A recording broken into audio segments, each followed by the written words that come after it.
Police investigation is number 1 investigation. ನನ್ನ ಅಂದಾಜಲ್ಲಿ charge sheet ಮತ್ತೆ ಅವೆಲ್ಲ ನೋಡ್ದ ಸ್ವಲ್ಪ ಕಡಿಮೆ ಇದೆ. ಸರ್, ಈಗ ದರ್ಶನ್ ಅವರು ಸಾಕಷ್ಟು ನರಳಾಡುವಂತ ಕೆಲಸ ಆಗ್ತಾ ಇದೆ. ಹಾಸಿಗೆ ದಿಂಬು ಇನ್ನೊಂದು ಮತ್ತೊಂದು ಇಲ್ಲ ಅಂತೇಳಿ ಮತ್ತೊಂದು ಭಾಗದಲ್ಲಿ ಒಂದಷ್ಟು ಜನ ಊಹಾಪೋಹಗಳ ರೂಪದಲ್ಲಿ ಹೇಳಿಕೆಗಳನ್ನು ಕೊಡ್ತಾ ಇದ್ದಾರೆ. ದರ್ಶನ್ ಹೊರಗೆ ಬರಬಹುದು ಎನ್ನುವಂತ ಮಾತು ಕೇಳಿ ಬರ್ತಾ ಇದೆ ಸರ್. ಆಗ್ಬೋದಾ ಹೇಗೆ ಅಂತೇಳಿ ಕಾನೂನು ಏನ್ ಹೇಳುತ್ತೆ ಸರ್? ಈಗಾಗಲೇ ದರ್ಶನ್ ಕೇಸ್ನಲ್ಲಿ ಚಾರ್ಜಸ್ ಫ್ರೇಮ್ ಆಗಿದೆ, ಹೌದಾ? ಹಾಗೇನೆ ಆ ಚಾರ್ಜ್ ಶೀಟನ್ನ ಎಲ್ಲ ಇದನ್ನ ನೋಡಿದ್ರೆ ನನ್ನ ಮಟ್ಟಿಗೆ ಕರ್ನಾಟಕ ರಾಜ್ಯ ಪೊಲೀಸು ಈ ಹಿಂದೆ ಎಷ್ಟೇ ಒಳ್ಳೆಯ ತನಿಖೆಗಳನ್ನ ಮಾಡಿದ್ರು ಸಹ ಅದಕ್ಕಿಂತ ಮುಂದುವರಿದ ಭಾಗದಲ್ಲಿ ಒಳ್ಳೆಯ ತನಿಖೆ ನಡೆದಿರೋದು ದರ್ಶನ್ ಕೇಸ್ನಲ್ಲಿ ಅಂತ ನನ್ನ ಪರ್ಸನಲ್ ವೈಯಕ್ತಿಕವಾದ ಇದು. ಯಾಕೆಂದರೆ ಅಡ್ವಾನ್ಸ್ ಟೆಕ್ನಾಲಜಿಯನ್ನು ಉಪಯೋಗಿಸಿದ್ದಾರೆ. ಇದರಲ್ಲಿ ಒಂದೊಂದು ಇಂಚು ಸಹ ಲಿಂಕ್ಗಳಿರ್ತವೆ. ಕ್ರಿಮಿನಲ್ ಕೇಸಲ್ಲಿ ಒಂದಕ್ಕೊಂದು ಲಿಂಕ್ ಇದ್ರಷ್ಟೇ ಅದು ಸಕ್ಸಸ್ ಆಗೋವಂಥದ್ದು. ಇಲ್ಲಿ ಒಂದು ಕಡೆ ಎಲ್ಲಾದರೂ ಲಿಂಕ್ ಕಡಿಮೆ ಆಯಿತು ಅಂದರೆ ಅವರು ಅಕ್ವಿಟ್ ಆಗೋಂಥ ಸಂದರ್ಭಗಳಿರ್ತದೆ. ಅದು ವ್ಯಕ್ತಿ ಯಾರು ಅಂತ ಬೇರೆ ಬರ್ತದೆ. ಸಾರ್ವಜನಿಕ ಇದರಲ್ಲಿರುವಂಥ ಸೆಲೆಬ್ರಿಟಿ ಆಗಿರೋರು, ಅವ್ರಿಗೆ ಹಣಕಾಸಿಂದು ಇದು ಎಲ್ಲವೂ ಇದೆ. ಆದರೆ ಸತ್ತವನು ಸಾಯಿಸುವಾಗ ಸರ್ಕಮ್ಸ್ಟೆನ್ಷಿಯಲ್ ಎವಿಡೆನ್ಸಲ್ಲಿ ಇವರು ಇದಾಗ್ತಾರೆ ಅಂತ ಹೇಳೋದು ಒಂದು ಬಿಟ್ಟರೆ ಬೇರೆ ಇನ್ಯಾವ ವ್ಯವಸ್ಥೆಗಳು ಇಲ್ಲ. ಹಾಗೇ ನೀವು ಜೈಲೊಳಗಡೆ ಇದ್ದಾಗ ಐಷಾರಾಮಿ ಜೀವನ ಮಾಡ್ಕೊಳ್ಳೋಕ್ಕೆ ಓಡಾಡಿದ್ದು ಅದೆಲ್ಲ ಹೊರಗಡೆ ಬಟ್ಟು ಬಯಲಾಗಿದ್ದು, ತದನಂತರ ಅದು ಸುಪ್ರೀಂ ಕೋರ್ಟ್ ಹೋಗಿ ಸುಪ್ರೀಂ ಕೋರ್ಟ್ನಲ್ಲಿ ಅದನ್ನೆಲ್ಲ ವಿಶ್ಲೇಷಣೆ ಮಾಡಿ ಪುನಃ ಅವ್ರ ಬೇಲನ್ನ ಕ್ಯಾನ್ಸಲ್ ಮಾಡಿ ಒಳಗಡೆ ಬಂದಿದ್ದು, ಇವೆಲ್ಲವನ್ನೂ ಸಹ ನೋಡಬೇಕಾಗತ್ತೆ. ಘಟನೆ ನಡೆದ ನಂತರದ ವಿದ್ಯಮಾನಗಳನ್ನು ಸಹ ನೀವು ಪರಿಶೀಲನೆ ಮಾಡಬೇಕಾಗುತ್ತೆ. ಅಂದರೆ ಈ ವ್ಯಕ್ತಿ ಹೇಗಿದ್ದಾನೆ, ಈ ವ್ಯಕ್ತಿನ ಪುನಃ ಹೀಗೆ ಇದು ಮಾಡಿದ್ರೆ ಹೇಗೆ. ಈಗ ನೀವು ಬಾರಾಕೂನ್ ಮಾಫ್ ಅಂತ ಒಂದು ಭಾಳ ಹಿಂದೆ ಒಂದು 30-40 ವರ್ಷಗಳ ಹಿಂದೆ ಒಂದು ಫಿಲಮ್ ಬಂದಿತ್ತು. 10-12 ಕೊಲೆ ಮಾಡಿದ್ರು ಅವ್ನಿಗೆ ಮಾಫ್ ಮಾಡ್ರಿ ಅಂತ, ಯಾಕೋ ಒಳ್ಳೇದಕ್ಕೆ ಮಾಡಿದ್ದನ ಅಂತ ಹೇಳ್ಬೋದು ಏನಂತ. ಆದರೆ ಇಲ್ಲಿ ಹಾಗಲ್ಲ. ಅದನ್ನು ಉಲ್ಟಾ ಕೇಸಲ್ಲಿ ನೋಡಿದಾಗ ಇವರು ಈ ಮಟ್ಟದಲ್ಲಿ ಇಷ್ಟು ಕ್ರೌರ್ಯವನ್ನು ಮೆರೆದವರು ಅಕಸ್ಮಾತ್ ಎಲ್ಲ ಸಾಬೀತಾದರೆ, ಸರ್ಕಮ್ಸ್ಟೆನ್ಷಿಯಲ್ ಎವಿಡೆನ್ಸಲ್ಲಿ ಸಾಬೀತಾದರೆ ಇವ್ರಿಗೆ ಪುನಃ ನಾವು ಹೊರಗಡೆಗೆ ಬಿಟ್ಟರೆ ಈ ಸಮಾಜಕ್ಕೆ ಯಾವ ಥರದ ಒಂದು ಸಂದೇಶ ನ್ಯಾಯಾಲಯದಿಂದ ಹೋಗುತ್ತೆ ಅಂತ ಹೇಳೋದನ್ನು ಭಾಳ ಯೋಚನೆ ಮಾಡಬೇಕಾಗುತ್ತೆ. ಇವತ್ತು ಅವ್ರು ಮಾಡಿದ್ದಾರೋ ಬಿಟ್ಟಿದ್ದಾರೋ ಅದು ಎಲ್ಲ ಎವಿಡೆನ್ಸು ಸಾಕ್ಷಿಗಳ ಮೇಲೆ ಡಿಪೆಂಡು. ಆದರೆ ಅಲ್ಲಿ ಇದ್ದಂಥ 3 ವ್ಯಕ್ತಿಗಳಿಗೆ ನಾನು ಭಾಳ ಅಭಿನಂದನೆಗಳು ಹೇಳ್ತೀನಿ. ಅವರು ಗಿರೀಶ್ ಅಂತ ಒಬ್ಬರು, ಮತ್ತು ಇನ್ನೊಬ್ಬರು ಐ ಥಿಂಕು PSI ಮತ್ತು ಏನೋ ಇದ್ದಾರೆ. ಆಮೇಲೆ ನಮ್ಮ ದಯಾನಂದ್ ಅವರು ಆ ಹ್ಯಾಂಡ್ಲ್ ಮಾಡಿದ್ದ ರೀತಿ ಆ ಇಡೀ ಕೇಸನ್ನು, ಜೊತೆಗೆ ಮಾಧ್ಯಮದವರು ಬೆನ್ನು ಹತ್ತಿದ್ರು. ಮಾಧ್ಯಮದವರ ಒಂದು ಕೊಡುಗೆ ಇಲ್ಲ ಅಂದಿದ್ದರೆ ಆ ಕೇಸು ಯಾವತ್ತೋ ಮುಚ್ಚಿ ಹೋಗ್ತಿತ್ತು ಅಂತ ಹೇಳಂದು ಇಡೀ ಕರ್ನಾಟಕದ ಜನತೆಯ ಒಂದು ಅಭಿಪ್ರಾಯ ಇದೆ. ನನ್ನ ವೈಯಕ್ತಿಕ ಅಭಿಪ್ರಾಯನೂ ಇದೆ, ಕರ್ನಾಟಕದ ಜನರ ಇದು ಇದೆ. ಯಾಕೆಂದರೆ ಈ ಕರತೆಯ ಜೊತೆಯಲ್ಲಿ ಒಬ್ಬ ಸೆಲೆಬ್ರಿಟಿ, ಅದರಲ್ಲೂ ಫಿಲಮ್ ಲ್ಯಾಂಡಲ್ಲಿರುವಂಥ ಒಬ್ಬ ನಾಯಕ ನಟ, ಅವನಿಗಿರೋಂಥ ಅಭಿಮಾನಿ ಬಳಗ ಇದೆಯಲ್ಲ, ಅದು ಹೇಗಿರಬೇಕು ಅಂತ ಹೇಳೋದನ್ನ ಕಲ್ತ್ಕೋಬೇಕಾಗುತ್ತೆ.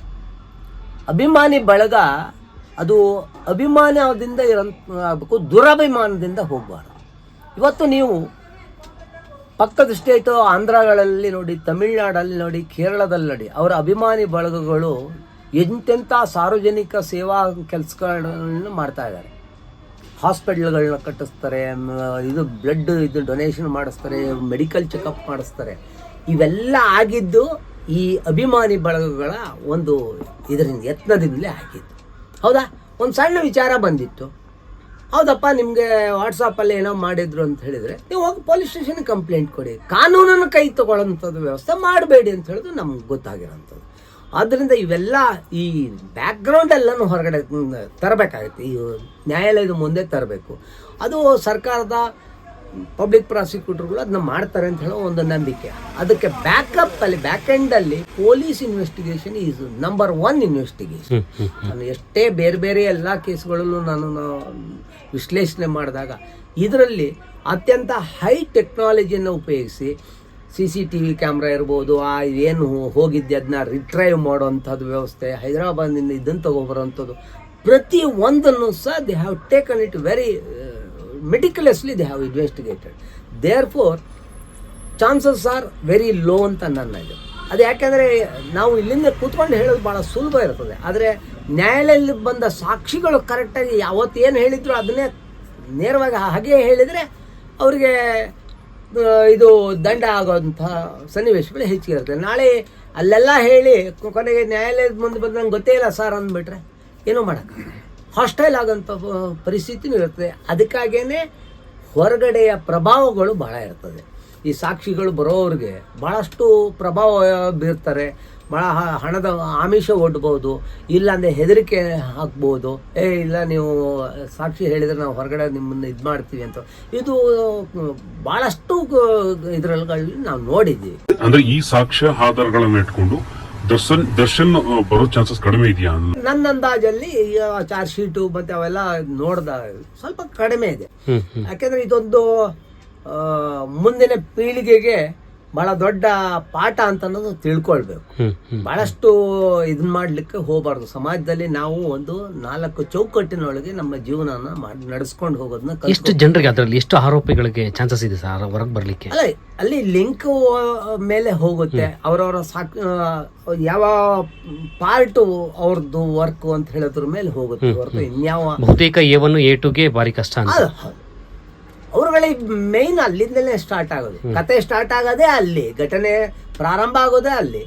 ಅದರಿಂದ ಅವೆರಡನ್ನ ಬಿಟ್ಟರೆ ಉಳಿದವರೆಲ್ಲರೂ ಅಸಿಸ್ಟಿಂಗ್ ಟು ದ ಮೇಯ್ನ್ ಇವ್ರು ಇರ್ತಾರೆ. ಅವ್ರಿಗೆಲ್ಲ ಕಡಿಮೆ ಶಿಕ್ಷೆ ಆಗ್ಬೋದು. ಇಲ್ಲ ಕೆಲವೊಂದು ಕಡೆ ನಿಮಗೆ ಸರಿಯಾದ ಸಾಕ್ಷ್ಯಾಧಾರಗಳು ಸಿಗಲಿಲ್ಲ ಅಂದರೆ ಅವ್ರನ್ನ ಅಕ್ವಿಟು ಮಾಡ್ಬೋದು. ಅದರಿಂದ ನಾವು ಇಲ್ಲಿ ಕೂತ್ಕೊಂಡು ಅದ್ರ ಬಗ್ಗೆ ಒಂದು ಇದನ್ನು ಹೇಳೋದಕ್ಕಿಂತ ಮುಂದೆ ನಡೆಯುವ ಘಟನೆಗಳು ಮತ್ತು ಸಾಕ್ಷಿಗಳ ಆಧಾರದ ಮೇಲೇ ಇದು. ಯಾಕೋ ನ್ಯಾಯಾಲಯದಲ್ಲಿ ದಾಖಲಾತಿಗಳು ಸಾಕ್ಷಿ ಬಿಟ್ಟು ಇನ್ನೇನು ಹೇಳಲಿಕ್ಕಾಗಲ್ಲ. ನಾವು ಹೊರಗಡೆ ಇದನ್ನೆಲ್ಲ ಹೇಳಿದ್ನಲ್ಲ, ಅವು ಒಂದಷ್ಟು 5 to 10% ಇರಬಹುದು. ಅಂದರೆ ಹೌ ಇಟ್ ಈಸ್, ಸಮಾಜದ ಮೇಲೆ ಯಾವ ಪರಿಣಾಮ ಬೀರುತ್ತೆ ಅಂತ ಹೇಳೋದು. ಮೊದಲೆಲ್ಲ ಏನೂ ಇರ್ತಿರ್ಲಿಲ್ಲ, ಈಗ ಅದನ್ನೂ ಸಹ ಗಣನೆಗೆ ತಗೊಳ್ತಾ ಇದೆ. ನ್ಯಾಯಾಲಯ ಹೇಗೆ ಇರ್ತದೆ, ಒಬ್ಬ ಸೆಲೆಬ್ರಿಟಿ ಈ ಸಮಾಜಕ್ಕೆ ಹೇಗೆ ಇರಬೇಕು ಅಂತ ಹೇಳೋದನ್ನು ತಗೊಳ್ತೀವಿ. ಇವತ್ತು ನೀವು ಆ ಜಿಂಕೆ ಹೊಡೆದ ಕೇಸ್ಗಳನ್ನ ತಗೊಳ್ಳಿ, ಹೌದಾ? ಹೌದು ಹೌದು. ಯಾಕೆ ಇನ್ನೂ ಅಷ್ಟು ನಡೀತೆ. ಆಮೇಲೆ ದೊಡ್ಡ ದೊಡ್ಡ ಫಿಲಮ್ ಆಕ್ಟರ್ಸ್ಗಳು ಅವರ ಕಾರ್ಗಳನ್ನ ಓಡಿಸ್ಕೊಂಡು ಹೋದಾಗ ಒಂದು 3-4 ಜನ ಸಾಯಿಸ್ಕೊಂಡು ಹೋಗ್ತಾರೆ. ಅದು ಒಟ್ಟು ಇದು ಅದೇ ಇವರು ರೇಣುಕಾಸ್ವಾಮಿ ಕೊಲೆ ಸಂಬಂಧಪಟ್ಟಾಗೆ. ಆಮೇಲೆ ಇದನ್ನೇ ನಾನು ಯಾಕೆ ಇದನ್ನ ಸಮಾಜದ ಮೇಲೆ ಯಾಕೆ ಪರಿಣಾಮ ಬೀರುತ್ತೆ ಅಂತ ನಿಮ್ಗೆ ಹೇಳ್ತಾ ಇದ್ದೀನಿ ಅಂತ ಹೇಳಿದ್ರೆ, ಏನು ನಾನು ಇಷ್ಟೆಲ್ಲ ಜನರು ಹೇಳಿದ್ರಲ್ಲ, ಇವ್ರುಗಳೇ ಒಂದು ದೊಡ್ಡ ದೊಡ್ಡ ಅಡ್ವರ್ಟೈಸ್ಮೆಂಟಿಗೆ ಬರ್ತಾರೆ, ಹೌದಾ? ಜನ ಯಾಕೆ ಅವ್ರನ್ನ ಫಾಲೋ ಮಾಡ್ತಾರೆ? ಇವರು ಇಂಥವ್ರೇ ಬಂದು ಈ ಶರ್ಟ್ ತಗೋ, ಈ ಗೋಲ್ಡ್ ತಗೋ, ಇಂಥ ಇದು ತಗೋ, ಕಾಚಾ ತಗೋ, ಬನೀನ್ ತಗೋ ಅಂದಾಗ ನೀವು ಫಾಲೋ ಮಾಡ್ತೀರಿಲ್ವೋ? ಹಾಗೇನೆ ಇವ್ರು ಮಾಡಿದ್ದ ಇಂಥ ದುಷ್ಕೃತ್ಯಗಳನ್ನು ಫಾಲೋ ಮಾಡ್ತಾರೆ ನಾಳೆ.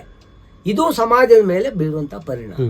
ಅದರಿಂದ ಚಾನ್ಸಸ್ ಆರ್ ವೆರಿ ಲೋ ಅಂತ ಹೇಳೋಂಥದ್ದು ನನ್ನ ಇದು. ಮುಂದೆ ಅದು ಸಾಕ್ಷಿ ಆಧಾರಗಳು ಮತ್ತು ದಾಖಲೆಗಳ ಮೇಲೆ ಈ ಕೇಸು ನಡೆಯುತ್ತೆ. ಪ್ರಾಬಬ್ಲಿ ಯಾವ ಶಿಕ್ಷೆ ಅಂತಿಮವಾಗಿ ನೀವು ಚಾನ್ಸಸ್ ಸರ್ 1-2 ಹೇಳೋದಾದ್ರೆ? ಈಗ ಇವ್ರದ್ದು ನಾವು ನೋಡಿದ್ದೀವಿ, ಅದು ಪ್ರಜ್ವಲ್ ರೇವಣ್ಣದು ಭಾಳ ಇದು ಅಂತ ಹೇಳಿದರೆ ಅದ್ರ ಅಂತಹ ಇದು.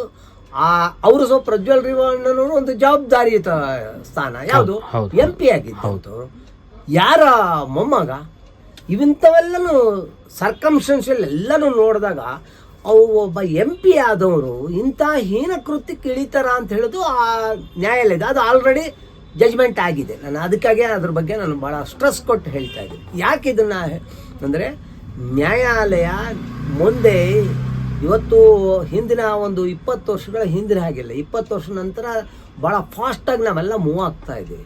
ಯಂಗ್ ಜನ್ರೇಷನ್ಗೆ ಏನು ಮಾಡ್ತಾ ಇದ್ದೀವಿ ಅಂತಲೇ ಗೊತ್ತಿರೋದಿಲ್ಲ. ಅದರಿಂದ ಈ ಸಮಾಜಕ್ಕೆ ಒಂದು ಒಳ್ಳೆಯ ಇದನ್ನ ಪಾಠನ ಹೇಳಬೇಕು ಅಂದಾಗ ಇಂಥ ಇವು ಉದಾಹರಣೆಗಳು ಕಣ್ಣಿಗೆ ಕಾಣಿಸ್ತವೆ. ಆ ತೀರ್ಪುಗಳು ಬಂದಾಗಲೇ ಗೊತ್ತಾಗೋದು. ಈಗ ಏನು ಬೇಡ ರೀ ನಿಮಗೆ, ಹಿಂದಿ ನಟ AK-47 ಇಟ್ಕೊಂಡಿದ್ರು ಅಂತ ಹೇಳ್ಬಿಟ್ಟು ಅವರು ಎಷ್ಟು ದಿನ ಸುನಿಲ್ ದತ್ ಅವರಲ್ಲ ಅವ್ರು ಜೈಲಲ್ಲಿದ್ದರು.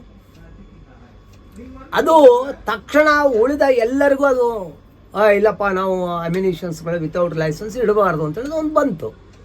ಈ ಹಾಗೇನೆ ಆ ಜಿಂಕೆ ಹೊಡೆದಾಗ ಉಳಿದವ್ರದಲ್ವ ಎಲ್ಲರೂ ಎಲ್ಲ ಆಗ್ತಾ ಇರ್ತದೆ ರೀ ಅಂತಾರೆ. ಆದರೆ ಎಲ್ಲೂ ದಾಖಲೆ ಸಿಕ್ಕಿರೋದಿಲ್ಲ. ದಾಖಲೆ ಸಿಕ್ಕಿದ್ರೆ ಅವ್ರ ಹಾಗೇನೆ ಇವರು ಸಿಗಾಕೊಳ್ತಾರೆ.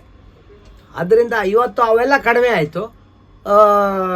ಡ್ರಿಂಕ್ಸು ಡ್ರಗ್ಸ್ ತೊಗೊಂಡು ಕಾರ್ನ 120-150ರಲ್ಲಿ ಓಡಿಸೋದು, ಆಮೇಲೆ ಎಲ್ಲೋ ಒಂದು ಆಕ್ಸಿಡೆಂಟ್ ಅಂತ ಅದನ್ನು ಮುಚ್ಚಲಿಕ್ಕೆ ಏನೇನೋ ಮಾಡೋದು. ಇವತ್ತು ನಾನು ಭಾಳ ಪಕ್ಕವಾಗಿ ಹೇಳಬಲ್ಲ ಅಂದರೆ ಕೋವಿಡ್ ಟೈಮಲ್ಲಿ ಇಲ್ಲೇ ಮೇಕ್ರಿ ಸರ್ಕಲ್ ಹತ್ರ ಮಾಂಡ್ರೆ ಅವರು ತಮ್ಮ ಕಾರ್ ಆಕ್ಸಿಡೆಂಟ್ ಮಾಡಿಕೊಂಡ್ರು.